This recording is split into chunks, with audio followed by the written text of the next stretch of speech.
verdade, a sociedade humana, ela gosta de usar estereótipos extremos para poder explicar o universo.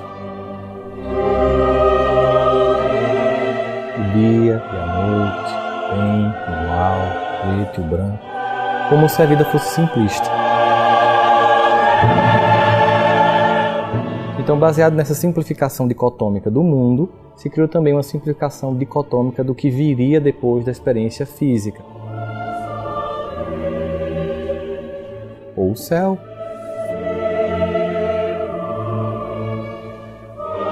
ou o inferno.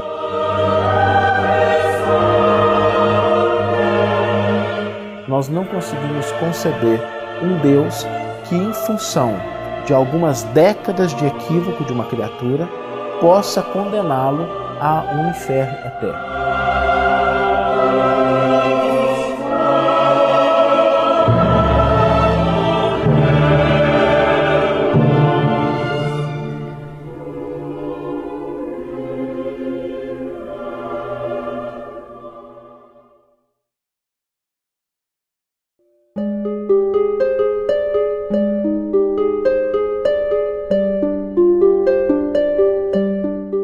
A palavra céu, que na verdade não é singular, é plural, céus, começa no livro do Gênesis, na primeira linha, que Moisés chama no original, no princípio criava Deus os céus e a terra.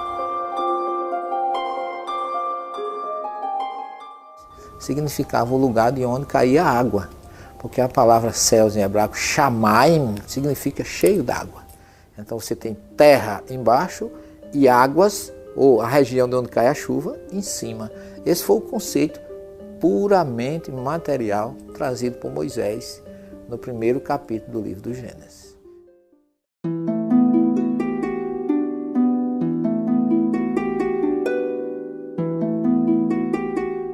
Na Idade Média, as pessoas que viviam na riqueza, na opulência dos castelos, elas queriam um céu que representasse a continuação dessa vida, em jardins, com servos, em que eles não trabalhassem.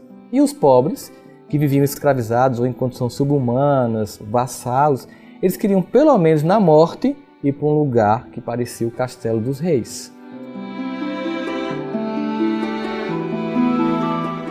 Na verdade, voltando ainda um pouco à origem, vem do capítulo 3 do livro do Gênesis, quando se cria o Gan Eden. Que Gan, jardim, Éden, de delícias, que simboliza aquele local que Deus criou para colocar o homem e a mulher. Só que esse Gan Éden depois ganhou o nome de paraíso terrestre. E paraíso terrestre depois passou a se chamar paraíso celeste. Então essa concepção de um céu paradisíaco, ela tem um objetivo: fazer uma promessa de que por um esforço e um sacrifício você vai ter alguma coisa boa depois. Assim como tinha um paraíso terrestre na terra, deveria ter, como os profetas depois trouxeram a noção, o Olam Rabá, que em hebraico significa mundo vindouro ou mundo que vem. Uma continuação, segundo os rabinos, daqueles que foram bons aqui, continuariam no mundo espiritual.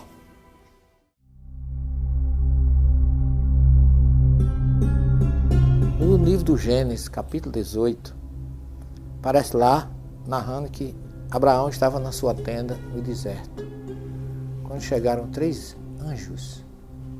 Ele não conheceu que eram anjos. E por que ele não conheceu? Porque eram seres vestidos com a mesma roupagem daqueles que habitavam aquela região. Porque a palavra anjo em hebraico, malach, significa mensageiro. Então, qualquer mensageiro de Deus é um anjo. Quando a gente vai para o Velho Testamento, para o Novo Testamento, a palavra angelos, no grego, significa mensageiro. É aquele que traz uma mensagem de Deus. Como esses mensageiros se manifestavam de uma maneira muito superior àquilo que as pessoas estavam acostumadas a ver no cotidiano da sua vida, criou-se a ideia de que existiam seres privilegiados, seres que Deus criou desde o começo para servir dos seus mensageiros. Então, na verdade, eram espíritos, mas não tinham característica de anjo, como foi criado depois pela Igreja na Idade Média. Na visão clássica, existiriam seres que já foram criados bons e seres que foram já criados ruins. O que não tem sentido do ponto de vista propriamente teológico, porque um Deus que é onisciente e sabe tudo antes que aconteça, não permitiria que anjos invejosos que tentassem dar um golpe como Lúcifer estivessem no céu.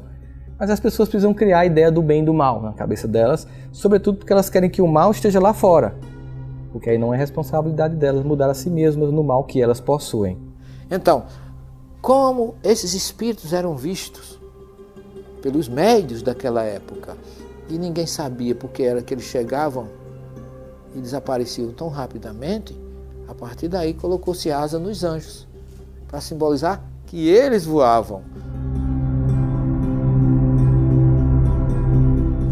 E essa teologia ela foi se complicando, foi se tornando mais sofisticada. Então criou-se entre os anjos também níveis diferentes, os querubins, serafins, e isso se estruturou de uma maneira muito forte. Moisés não conheceu porque eles eram seres comuns, se vestiam como pastores, com aquelas túnicas do mesmo jeito, que eram, significando que eram espíritos evoluídos, enviados de Deus, mas não tinham características de asa, nem vestido de branco, imberbe, como acontece com o anjo que foi criado depois com a influência grega, porque o anjo é um símbolo dos deuses do Olimpo. Jovens, imberbe, de 17 anos, vestido de branco. Mas lá no deserto não tinha asa, eram seres dali, foram 3. Um veio para curar Abraão, que acabara de ser feita a sua circuncisão. Outro veio para tornar Sara fértil, que até então ela era estéril. E outro veio para destruir Sodoma e Gomorra, como está narrado lá no livro do Gênesis.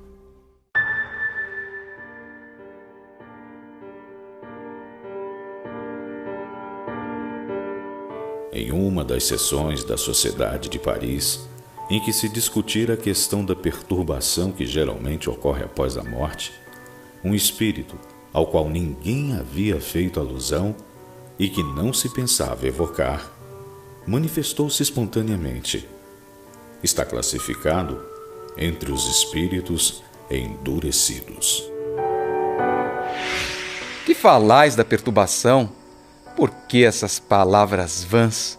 Sois sonhadores e utopistas. Ignorais completamente as coisas das quais pretendeis vos ocupar. A vida é uma fúnebre comédia. Inábeis aqueles que se despedem dela antes que caia a cortina. A morte é um terror, um castigo, um desejo. Segundo a fraqueza ou a força daqueles que a temem, a desafiam ou suplicam por ela. Eu quero permanecer o que sou, vejo claro. Um crime é uma palavra. Um crime está por toda a parte. Quando é executado por massas de homens, é glorificado. Particularmente, é uma desonra. Absurdo! Não quero ser lamentado, não peço nada, não preciso do auxílio de ninguém e saberei lutar contra essa odiosa luz.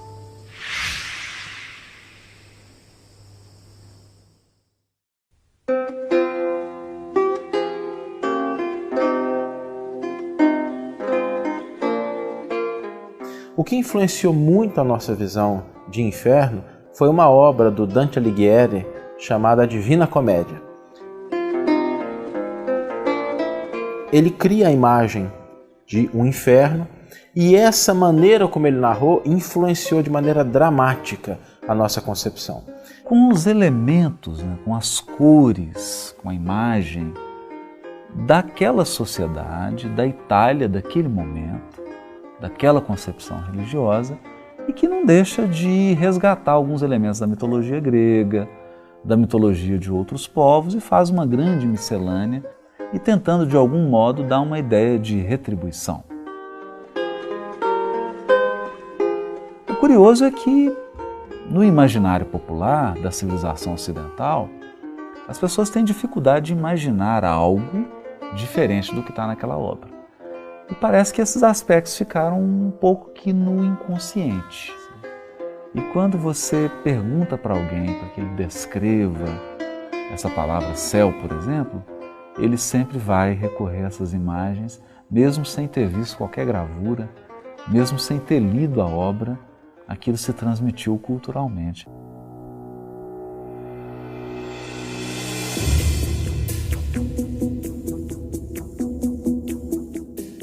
Do ponto de vista histórico, nós temos visões muito interessantes, desde a ideia de um anjo caído, daquele Lúcifer que chegou até próximo de Deus e se sentiu com inveja do Criador, o que é um problema, porque se ele é tão evoluído, como é que evoluiu com um sentimento tão mesquinho, tão humano de inveja, mas é uma visão que existe.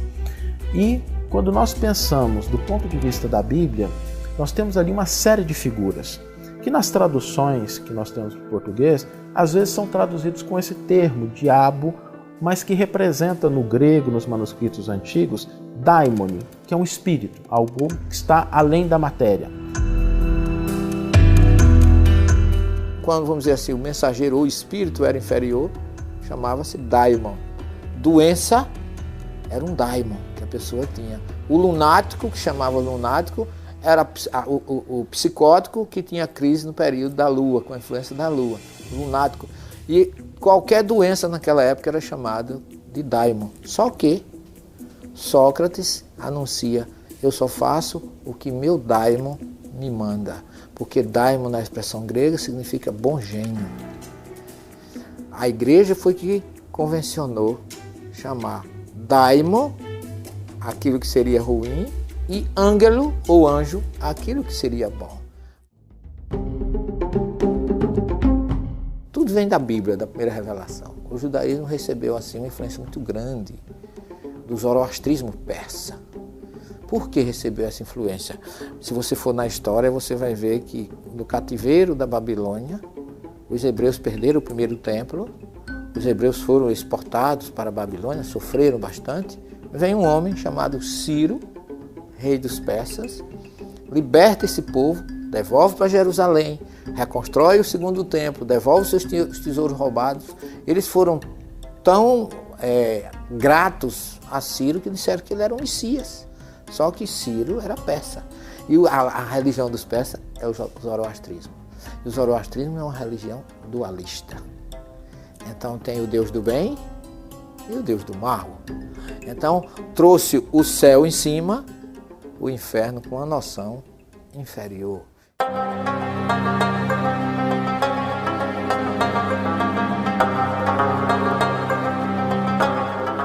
E quem dirigia esse inferno? A figura de Arimã, no persa, que entrou no judaísmo como Satã, que aparece pela primeira vez no livro de Jó. Um acusador, um opositor, um promotor celestial.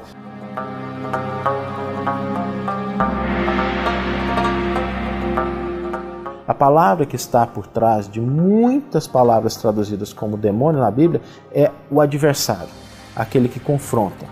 E nós temos uma mitologia muito rica mesmo dentro do Velho Testamento.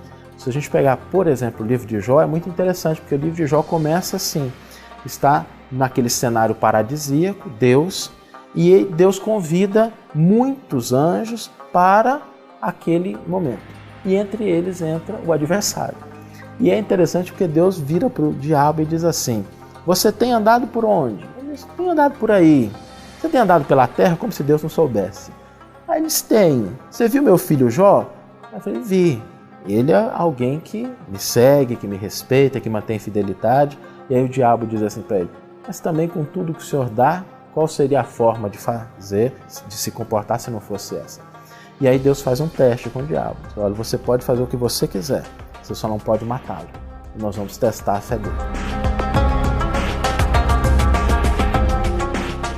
Porque a forma como ele aparece no livro de Jó, que é um livro descrito depois do cativeiro da Babilônia. É tanto que até o livro de Jó não aparece a palavra Satanás na Bíblia. Aparece a serpente, porque na verdade, pela lógica, na tentação de Adão e Eva, devia aparecer Satanás. Mas não existe Satã, não era conhecido. Mas Satã é uma figura folclórica persa, criada para assumir o erro do homem.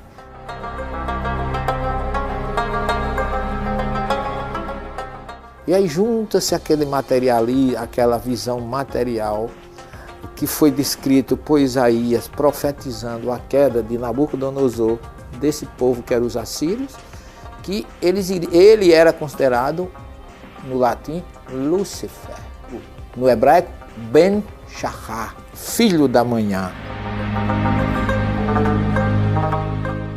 Essa profecia de Isaías referia-se, não era um anjo caído, mas a queda do grande imperador Nabucodonosor, o rei dos assírios.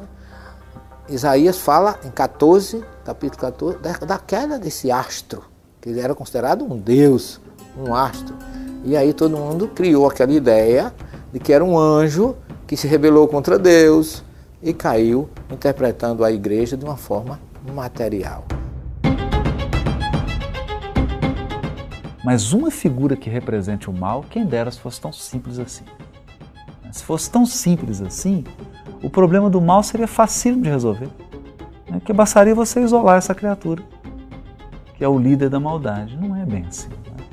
O grande problema da maldade é que ela está um pouquinho dentro de cada um de nós. E aí ela exige um trabalho de purificação global, mundial. Porque o mal é alimentado por todos nós. Por todos nós, todos, indistintamente. Todos nós temos uma parcelinha de mal e alimentamos parcialmente o mal. Então a figura do Satanás, do demônio, do diabo, eterno, isso não satisfaz mais a mente do homem do século XXI. Isso não é capaz mais de satisfazer a nossa mente inquieta, a nossa mente científica de hoje. É incompatível, né? Essa comunicação foi dada espontaneamente em uma reunião espírita em Havre, a 12 de fevereiro de 1863. A mensagem é a de um espírito suicida.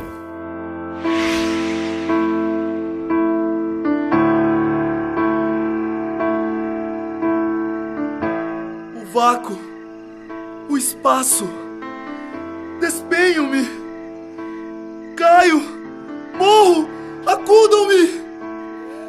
Deus, eu tive uma existência tão miserável, pobre diabo, sofri fome muitas vezes na velhice.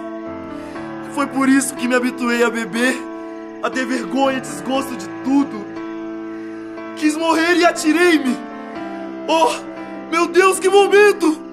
Orai, para que eu não veja incessantemente este vácuo debaixo de mim. Vou despedaçar-me de encontro a estas pedras. Não! Não! Eu vos suplico, a vós que conheceis as misérias dos que não mais pertencem a este mundo. Não me conheceis, mas eu sofro tanto. Para que mais provas? Sofro, não será isso bastante? Se eu tiver a fome, em vez deste sofrimento mais terrível e aliás imperceptível para vós, não vacilaríeis em aliviar-me com uma migalha de pão, pois eu vos peço que oreis por mim. Não posso permanecer por mais tempo neste estado. Orai por mim.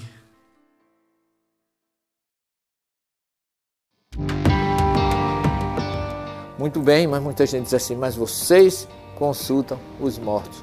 O que Moisés proíbe ali, que aliás ele começa dizendo assim, se você for analisar, ele começa, quando entrares na terra que o Senhor Deus te prometeu, não aprenda a fazer a abominação daquela gente, ou daquelas pessoas, ou daqueles estrangeiros. Moisés estava falando para o povo hebreu, na planície do Sinai, há 3.600 anos atrás. Você só proíbe o que é possível. Então, vou dar um exemplo. Seria muito curioso se o nosso Congresso Nacional promulgasse uma lei proibindo as pessoas de voarem com os 2 braços. Seria estranho, porque isso é impossível. Então o direito não se ocupa com o impossível. Ele só proíbe condutas que são possíveis. Portanto, se Moisés proibiu evocar e consultar os mortos, é porque é possível. É possível consultar os mortos, é possível evocar os mortos.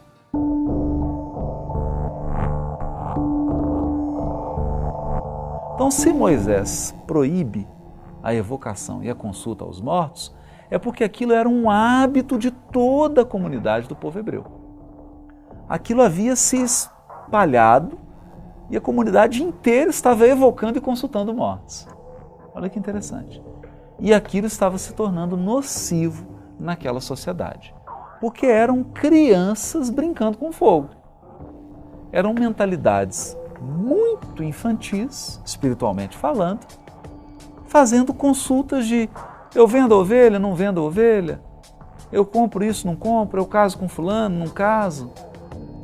Esse tipo de contato com o mundo espiritual é um contato totalmente desaconselhável. Não se faz isso. Ele estava dando um conselho para o povo que vinha do Egito, um povo politeísta, idólatra, adepto do paganismo, politeísta, então eles não tinham a noção e eles não poderiam assimilar. Moisés estava implantando o monoteísmo. Então aquilo foi uma recomendação para aquela época. Hoje não serve mais nem para judeu, porque aquilo eles estavam vindo do Egito e estavam indo para Israel. Já entraram em Canaã, em Israel, já saíram, já tem judeu pelo mundo todo, porque o verbo de cachê, quando? Cachê atabá, quando você entrar na terra que o seu Deus te deu. Então aqui foi uma recomendação para aquela época. O contato com o mundo espiritual ele é muito sério e ele só deve ser feito com um propósito seríssimo. Você coloca uma faca de chefe na mão de uma criança de 2 anos? Não coloca. Mas nas mãos de um profissional que fez um curso e que sabe manejar, é a ferramenta de trabalho dele. Mas você não pode exigir isso de uma criança. Agora, dizer que Moisés estava falando para o Espiritismo é um contrassenso. Seria o maior sinal, a maior prova de premonição e profetismo da história da humanidade. Moisés iria proibir algo que ia surgir quase 3.600 anos depois. Então Moisés jamais proibiu a doutrina espírita. Que se ele houvesse acontecido isso, não nos esqueçamos que ele mesmo veio dentre aqueles que pareciam estar mortos, junto com Elias, conversar com Jesus no Monte Tabor.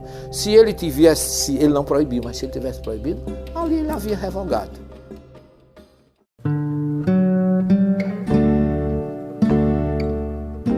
Nós precisamos falar de uma evolução do pensamento religioso. A própria visão de Deus é um conceito que evoluiu ao longo do tempo. Antes do monoteísmo trazido pelo povo hebreu, a concepção de divindade se multiplicava em milhares de deuses que representavam os fenômenos da natureza. É com o povo hebreu que nós temos a visão de um Deus único, de um Deus que é imaterial e de um Deus que interfere nas nossas vidas. Quando Jesus traz esse conceito da divindade, Jesus o chama de Pai e estabelece uma relação diferente entre a humanidade. Porque a aliança aí que se renova dentro da proposta teológica que muitas correntes adotam é uma aliança que reconhece Deus como Pai de todos nós. Então já é uma visão diferente daqueles deuses e mesmo daquele Deus do Velho Testamento que às vezes é vingativo, que pune, que castiga. Jesus fala de um Deus diferente. O espírito que ditou as comunicações seguintes pertenceu a uma senhora cujo caráter e conduta justificam plenamente os tormentos que lhe sobrevieram. É um espírito sofredor. Eu sofro. Em torno de mim, apenas sombras silenciosas e indiferentes. Eu sofro. Debato-me vivo de rojo, como um estropiado que rasteja ao longo do caminho. A minha desgraça aumenta dia a dia. proporcionalmente ao conhecimento da eternidade. Oh, miséria! Malditas sejam as horas de egoísmo e inércia, nas quais, esquecida de toda a caridade, de todo o afeto, eu só pensava no meu bem-estar. Malditos interesses humanos, preocupações materiais que me cegaram e perderam. Agora o remorso do tempo perdido. Ora por minha alma dissecada e tão miserável. Eu urro de dor. Errante, sem repouso, sem asilo, sem esperança, sentindo o aguilhão eterno do castigo a enterrar-se-me na alma revoltada. Quando ouço os vossos lamentos, rio-me, assim como quando vos vejo abatido. As vossas efêmeras misérias, as lágrimas, tormentos que o sono susta, que são, durmo eu aqui.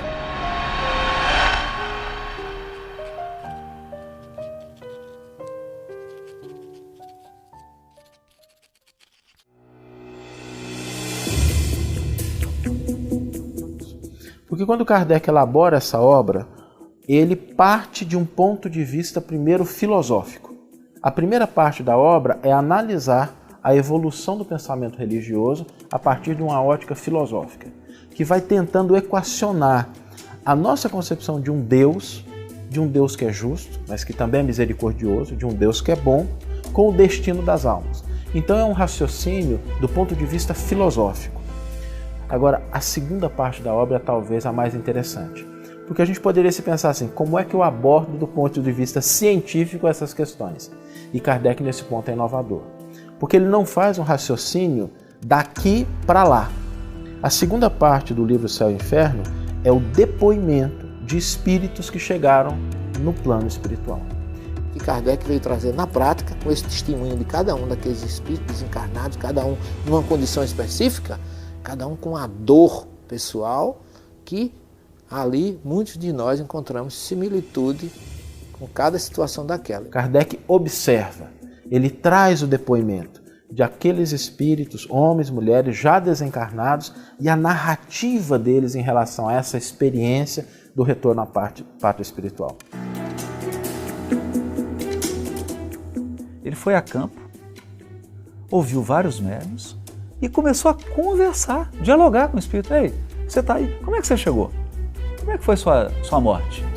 E usou exatamente a lei de causa e efeito e o princípio das comunicações de acordo com o nível de cada espírito. Cada um tem uma história.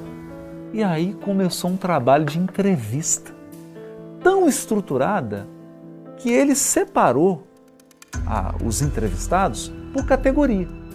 Então ele viu que uma turma tinha chegado muito mal. E aí ele coloca aqueles que chegaram muito mal do lado de lá. Aqueles que chegaram muito bem, os medianos, os que se suicidaram. E ele divide por categoria. E ele diz qual é o propósito.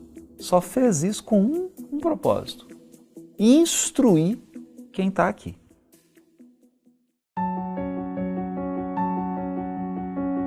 Kardec traz agora um novo conceito. Céu não seria uma região geográfica, porque os céus, como a gente já falou, estando em cima e a terra embaixo, vem a ciência e mostra que a terra gira. Então o que seria céu de manhã podia ser embaixo à noite, o que está em cima de manhã podia estar embaixo à noite. Porque o homem, pela sua inferioridade material, ele foi criando também respostas materiais para aquilo que ele desconhecia. A doutrina espírita nos mostra um cosmos, uma criação que é ordem, que é organizada e em que todas as peças se entrelaçam. Então não há espaço para uma ociosidade beatífica. Todo esse folclore, essa questão de Satanás com um tridente, com fogo, tudo isso foi criação do homem, dos concílios, da igreja, para amedrontar as pessoas e não esclarecer. Acontece que quando nós nos libertamos da indumentária material, nós exalamos aquilo que nós trazemos dentro do coração.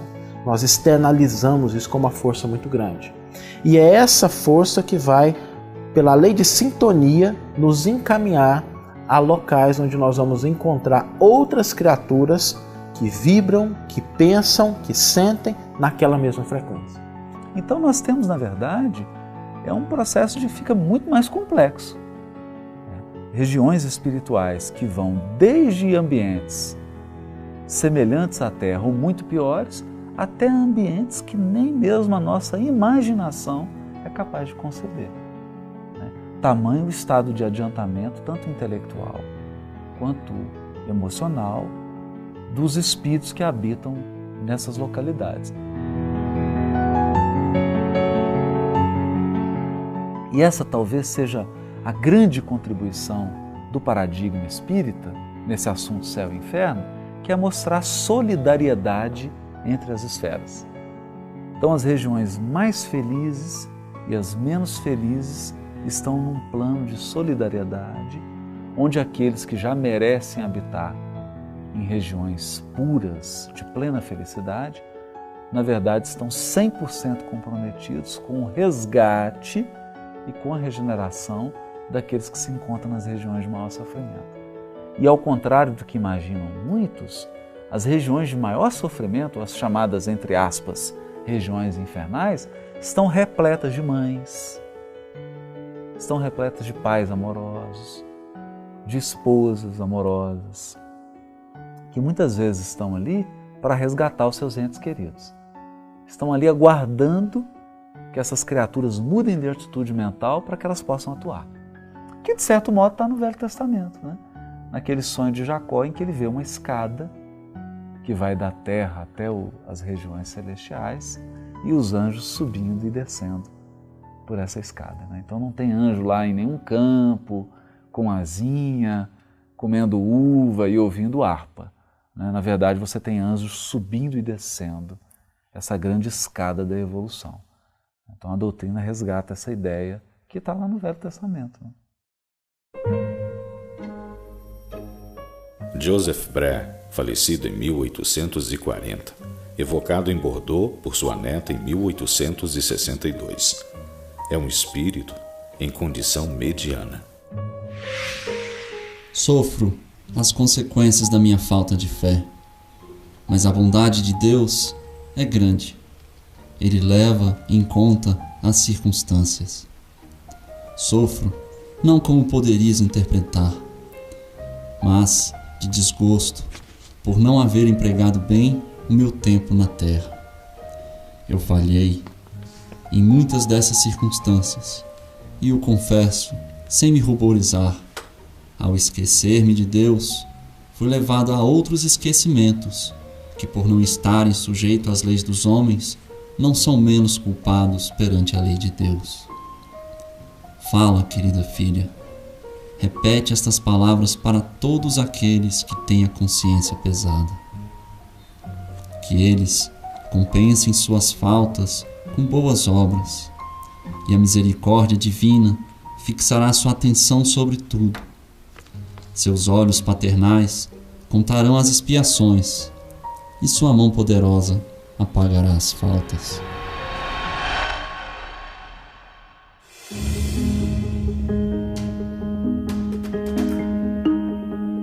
Ezequiel 33, está lá escrito: Deus não se alegra com a perda do ímpio. Quer dizer, Deus não quer que nenhum de nós se perca.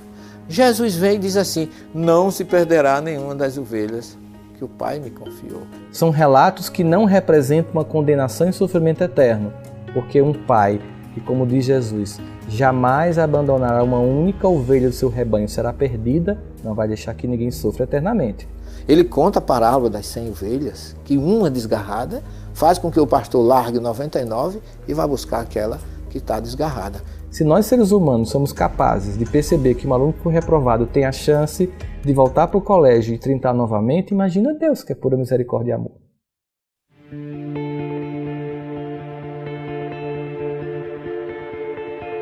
Para a doutrina espírita, não existem penas eternas. Cumprindo a própria orientação do Cristo, nenhuma ovelha será perdida no rebanho do meu Pai. Isso não significa que nós não sejamos responsáveis pelas nossas ações e que nós não iremos colher aquilo que nós plantamos. Há fatalmente uma colheita para todo ato que nós praticarmos. E Kardec trouxe isso dentro dessa lei de causa e efeito, que é regido pela reencarnação, que cada um, uma colheita para quem fez o bem e uma colheita para quem fez o mal.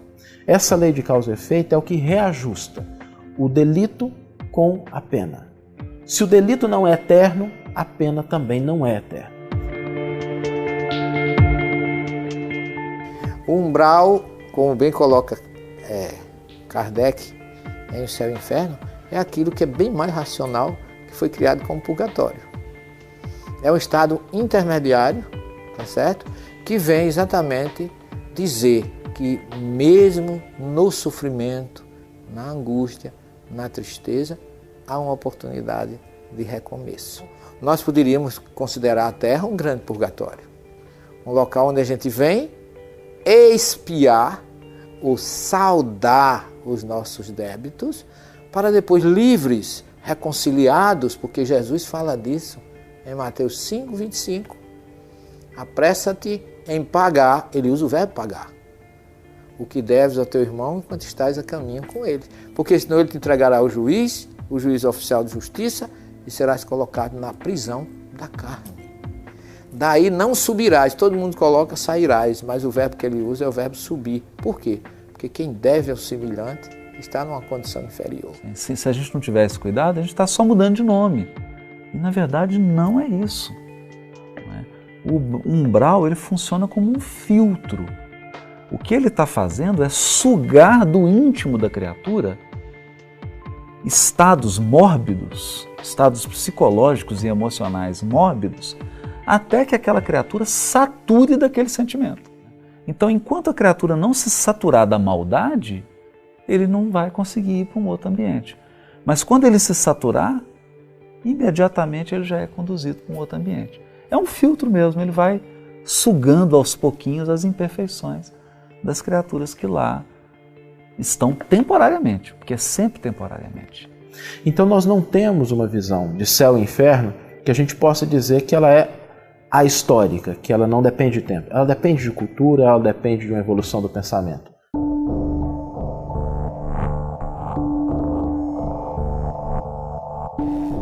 Kardec, com muita propriedade, ele mostra que Deus não é injusto, que a justiça divina não coaduna com a ideia de que Deus tivesse criado seres privilegiados já totalmente evoluídos, outros seres simples e ignorantes, como está na questão 115 do Livro dos Espíritos, e muito mais outros seres fadados a serem ruins eternamente, como Satanás.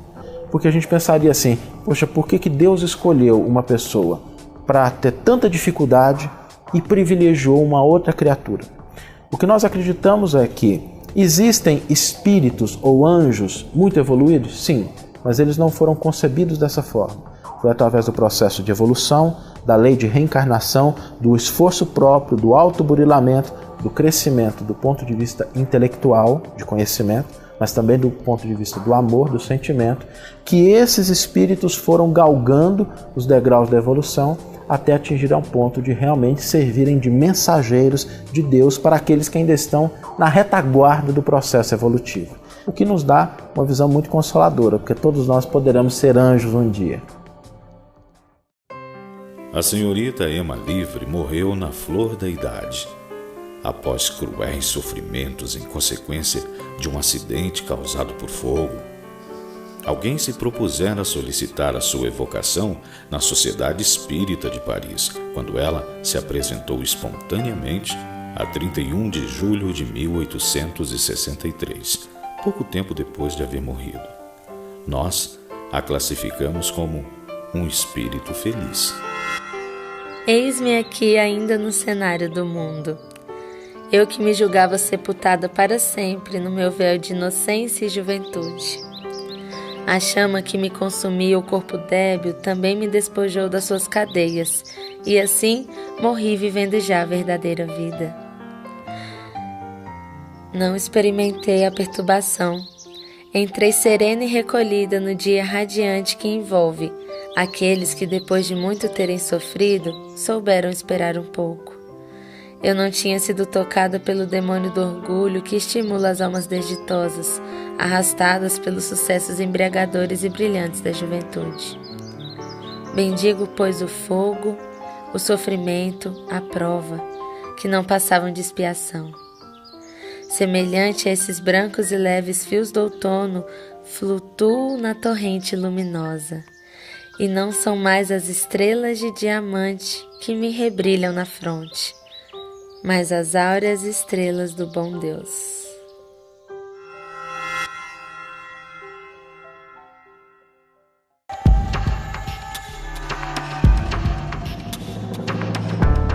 O Espiritismo trazendo a chamada lei do progresso, nós vamos ter que avaliar a primeira revelação com Moisés, a segunda com Jesus e a terceira com a doutrina espírita. Então, assim como a história mostra que da primeira revelação para a segunda houve uma evolução, na primeira o Deus era temor, na segunda Jesus traz o Deus amor. Então Kardec traz a terceira revelação, um Deus amor com racionalidade. A palavra revelação, ela deriva de levantar o véu. É como se a gente tivesse um móvel coberto por um pano e a gente fosse levantando aos poucos para saber o que tem ali debaixo. Então essas ideias vão se complementando. As três revelações dialogam. E quando nós não temos essa visão, nós corremos o risco de achar exatamente que o Espiritismo traz coisas novas, quando na verdade ele repete aquilo que Jesus fez. Não vim destruir a lei, mas vim cumpri-la. O Espiritismo também não veio apagar a primeira revelação nem a segunda, mas se juntar a essas duas revelações para que agora, no século da razão, nós pudéssemos compreender a nossa vida futura, as leis divinas escritas para a nossa felicidade e podermos agir de uma maneira mais fraterna no mundo onde estamos. O céu e o inferno é uma condição íntima. Nós podemos hoje desenvolver uma condição psicológica de sofrimento ou de escolhas tão infelizes que vamos nos colocar na condição infernal da própria vida. Não existe um lugar de condenação ou de gozo eterno. Existe um Pai que muito ama e que nos possibilita, através de repetições da existência e de novas experiências, que a gente consiga aprender com os próprios erros e, através de um processo de aperfeiçoamento lento e gradual, mas consistente e disciplinado, a gente vai saindo de um mundo mais infantil, de escolhas mais infantis e equivocadas, para escolhas mais maduras, em que a gente se responsabilize sobre a própria vida e nunca culpe o outro, o pai, a mãe, o governo, as estruturas, por um inferno que nós escolhemos ou não construir dentro de nós.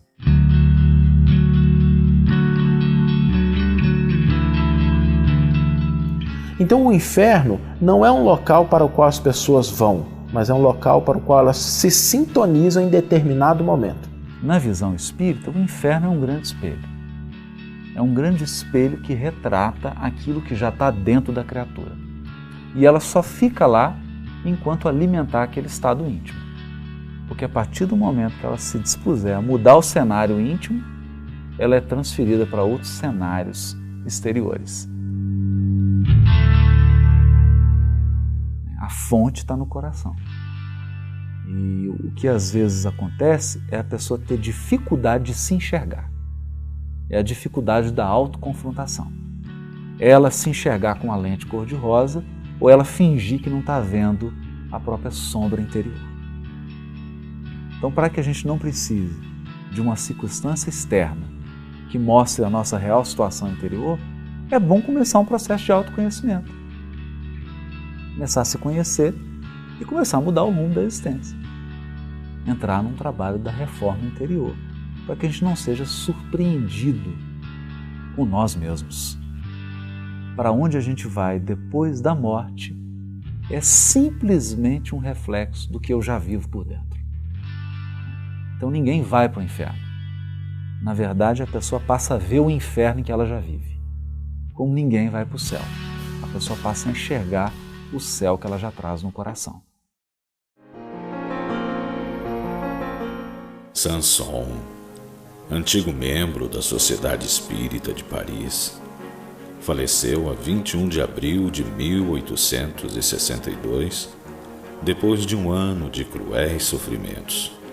Nós o classificamos na categoria dos espíritos felizes. no momento em que pude voltar a mim e ver o que tinha diante dos olhos, estava como ofuscado e não compreendia bem, porque a lucidez não volta instantaneamente. Vi-me rodeado de numerosos e fiéis amigos. O que vi não tem nome na linguagem humana. Sabei que a felicidade, tal como a entendeis entre vós, é uma ficção.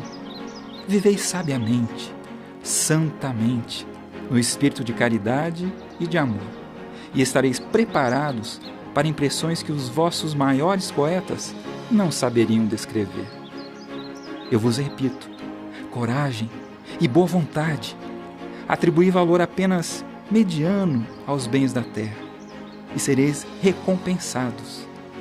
Não se pode desfrutar muito sem tirar o bem-estar dos outros e sem fazer, moralmente, um mal imenso. Que a terra me seja leve. O céu é um estado de espírito. Você leva o seu céu ou seu inferno para onde você for. Tem até uma definição de céu e inferno que um rabino dá, que é um anjo queria conhecer como era o céu e como era o inferno, e foi conhecer. E entraram num local onde as pessoas estavam com a mesa farta para se alimentar, só que eles tinham os braços invertidos. Ninguém alcançava. As colheres no inferno eram muito grandes e ninguém conseguia se alimentar. E eles estavam sofrendo fome porque eles tinham os braços muito compridos e curvos que ele não alcançava a colher para se alimentar. Quando vinha, não chegava na boca. Eles tinham que se alimentar com aquilo ali. E isso era um quadro que simbolizava o inferno. E o anjo disse, agora vamos conhecer o céu. Quando chegou lá, eram pessoas na mesma situação. Os braços curvos, colheres muito longas, e eles não alcançavam para colocar na boca. Mas um colocava o alimento na boca do outro.